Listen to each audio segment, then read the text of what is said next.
Hey guys, and welcome back to another episode of the Film Business. Please follow, like, subscribe, and give us some of that awesome views and comments and feedback and content appreciation that we so desire. It really helps us out. So today we have a pretty cool and unique episode. This is another one of the basics, but it's something that is extremely important, and you'll see exactly why as soon as I say it. This is about the screenwriter's do's and don'ts, okay? Don't waste your life doing the wrong way, okay? This is something that I've fallen into that has really hurt my career personally, that I could have potentially been so much farther than I am now if I had just known these simple things, right? So the first thing is when you're writing a script, okay, and we're going to go over the very basics just for everybody in the room to understand what's going on, all right? The very basics are understand the format of a script, okay? Understand what programs you can use. There's Final Draft, there's Writer Duet, there's ScriptX, there's a bunch more. But my one that I do is a product called Writer Duet. You can actually write with another writer simultaneously. It's genius, it's awesome. But understand the format and understand the program so that way, and when you're writing on a script program, you will not believe how much faster you can write these scripts. It is all of the tab, it's all these different quick keynotes that once you learn them, and they're so easy to learn, it will make you fly through a script so fast. I'll be honest with you. I have been writing since I was 6 years old. It was something that my father introduced to me that, he gave me just the right amount of neglect and just the right amount of, ooh, I kind of like this, that it drove my entire career, and now I'm out here doing this. It will help you so much that I have been able to write full feature films, 110 pages, 90 pages, 93 pages, whatever it is, in a day. Just by being able to fly through that thing. It is dire that you use the proper formatting for your script, right? Then, understand the points of a script, understand the story, understand the problem that moves into the rising action that gets up to the climax that leads down to the fall of man, the dark night of the soul that comes back up into the resolution. And then there's that final solution. Understand the story, understand the different points at which you can play. Plus, the other thing is, read scripts. There are so many websites. You'll see them right here, okay? This right here, this is at least one of the websites that it will help you out so much. I'm not even kidding. You can download all of these. Plus, just look up in your search bar, find a movie that you like and say, I want Inglourious Bastards, the script. And I'm pretty sure you'll be able to find a PDF of the script. Now, try to make sure it's the real one. Sometimes it's not. Sometimes it is, though. It is the exact fucking one. And so it's a little bit of working. But if you're not willing to search and try to find the script that you're looking for, you're too lazy for this industry to get out.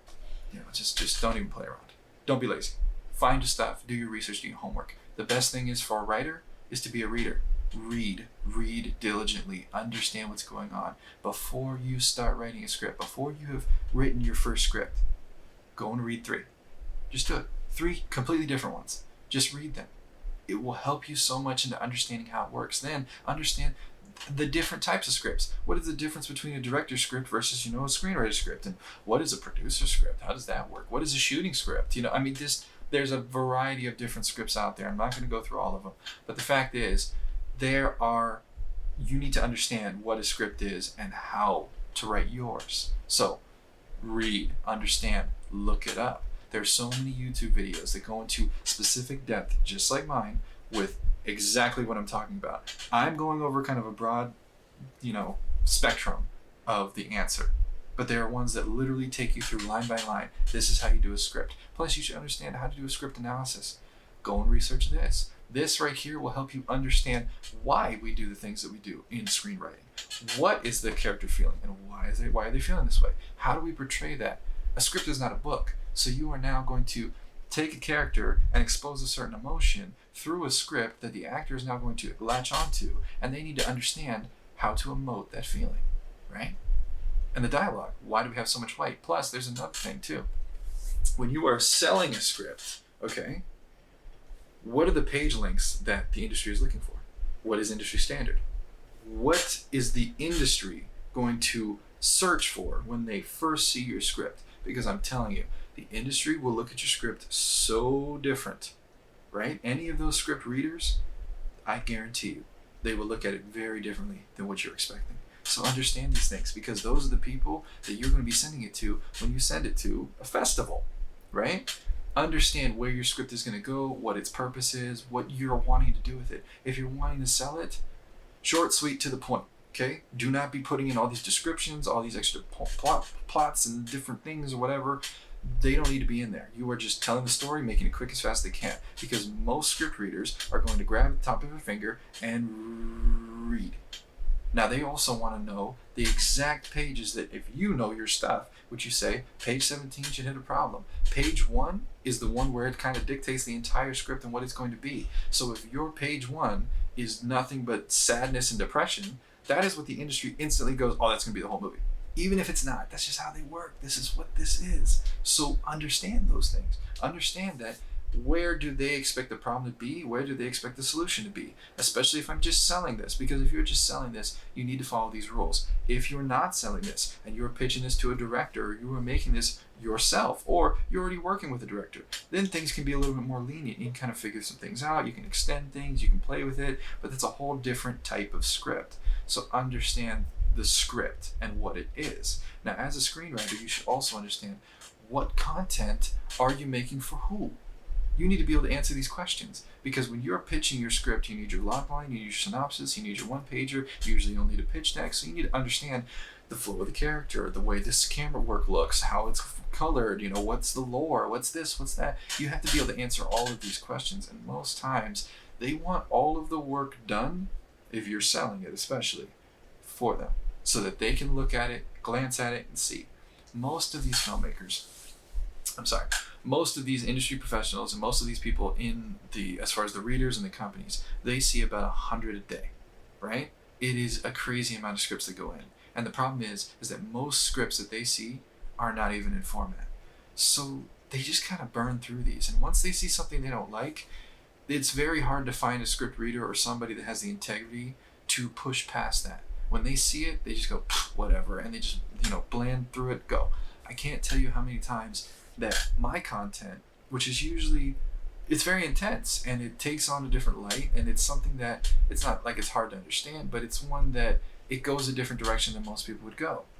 Well, most of the time this happens with, and the best explanation I can have for this is, I sent out one of my scripts to a certain company.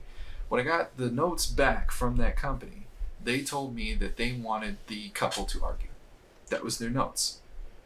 The film was about a couple that were fighting through something together. So instead of arguing on top of the massive arguments they're having with the world and everything that was going on around them, I chose for them to lean on each other and work through the problem together.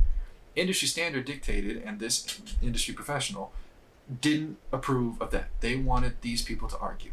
You will have many times where they just want something for their purpose or whatever it is, and you will never get an explanation. It's not like it's a regulated thing. Nobody's looking out for your story to make sure that it gets told properly. If this person likes it, they'll buy it, and usually they'll have somebody else write it, rewrite it, take care of it. So with the selling script, the whole point is, don't get attached. That's a big element to this. Try not to get attached to your script, especially if you're selling it. If you're selling it, be prepared to let it go. Just let it go out to the ether. It's over, it's done, it is what it is. All these different movies that have done these things, this is, a lot of these writers, you notice, do you know any of the writers in these movies that are shown right here?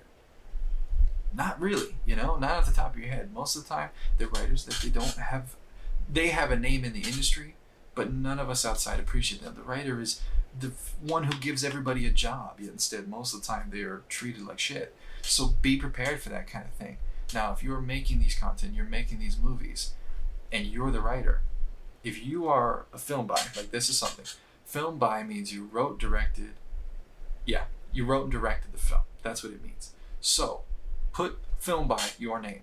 Use your name to sell it and build your name up with the products that you're making. If you are able to do something and you are trying to build your name in the industry, in the world, and you're doing it from the outside and from some bumfuck town of wherever the fuck, and nobody else is doing it, or nobody else knows you, that is one of the ways that you can start to get people to recognize your name. Because when they see your name on it, they see a film by blah, blah, blah, this, and if they like the movie, the next time they see a film by blah, blah, blah, they might be interested in jumping on that movie. Or they'll say, oh shit, that dude did that, or man, she did this film. I remember that one. That was fucking cool. I wonder what this one is. So understand where you're going with your script and what you're doing, and be aware of your product as you push it through. You are making a product. You're making something that, whether or not you're trying to sell it for somebody else to make it, you're selling, or you're trying to make it for you to sell to the audiences, or sell to the masses, or sell to somebody that will sell it to the masses. You are trying to make a product. So be aware of that. Have your formatting down, have the foundation understood, and then move through the film and make it proper to what it's going to be and how it's going to be used. Another thing is, and this is the last thing, protect your script. Get it WG registered, get it copyrighted, and do a thing is an old man's copyright. Okay? Old man's copyright is when you finish that script, you print out a copy of it, you put it into a folder. You seal the folder completely. Make sure it's completely sealed. Then you write the date on the seal that you seal it, and you mail it to yourself. That way it goes in the system. Then you take that script and you put it in a filing cabinet. Okay? I have many of these. This is so that in no way are you not covered. Because if you take that to court and break the seal in front of the judge and say, this is my script, they stole it, that trumps everything. Now get it backed up with the $20 WGA registry. Okay? Just do it, and then get it copyrighted. I think copyright costs like $10. So get it copyrighted. Get all of these things done so that you own the work and you make sure that nobody else can steal your stuff. Then when you send it, be very wary of how you send it. When you send a query letter, you should have all these things together. Your query letter should be short, sweet, and to the point, and hopefully get their attention. If you don't have any connection to the industry, this is one of the only ways that you can you're shooting your line and you're fishing and you're trying to see if you can get somebody. And I'll be honest, it sometimes works. I have gotten success with this method. It's not great, crazy success, and it's not really success that I can speak on, which is most of the industry. And if you get the success, you will know exactly what I'm talking about. But as you're going through, you need to send a query letter, and then they have to send you back a contract. This is a legitimate company. Use IMDb Pro, find their email addresses, figure out exactly what kind of content they're looking for. Then, if you have that content, you have that thing, figure out and see if you can find out where and how they take submissions. Some places take submissions to a special email, and they're open to outside submissions. Some places are not, and they're referral only. These are things that you can find out by looking up the company while you're right there. IMDb Pro is the best thing that can help you. So, with your query letter and with what you're doing, some of them want the manuscript, they want it mailed to them. It's different. There's different companies all over the place, and they do different things. Sometimes you won't hear from them. Most of the time, you'll hear from them about 3 months later. It's kind of like 3 to 6 months when you'll hear back from them. But do a follow-up once you do make that connection with them. And then, if they say no, say, thank you so much. If there's anything I can do for you, let me know, right? And keep that door open. And next time you can say, hey, I have this other project and this looks like it might fit up your wheelhouse. What do you think? And you'll see if they like it then. But you're building a relationship from a distance with something in a respectful, honest manner. And this could work out for you. So just be aware of those kind of things. And then make sure that they send you something, you sign it, and it works out and it goes through. All right? That is how you're protected, they're protected, everybody's protected. Is once that contract comes through, and read every contract you see. But it's just an acknowledgement that they haven't bought it, there's no agreement, there's nothing, but so that way you can't say they stole it, whatever the situation is. That is how you do this. Stay protected, all right? Be like Trojan. Always prepared, always protected, okay? Protection at all times. That's what you need to do. So, thank you so much. I hope that made sense. If you have any questions, also double check everything that I say. Go and look out and see if you can find 2 other sources. Remember, the magic rule of 3. 3 sources saying the same thing usually means it's true. Yeah, 3 people could be wrong, but if you grab them from all different corners of the world and they're all saying the same thing, it could be true. So stick to that. But if you want, jump on, add 3 more. What does it hurt? You're making sure that the content or whatever is being told you, the information is accurate. That's the best thing. Knowledge is power, and you want the correct knowledge. So be aware of that.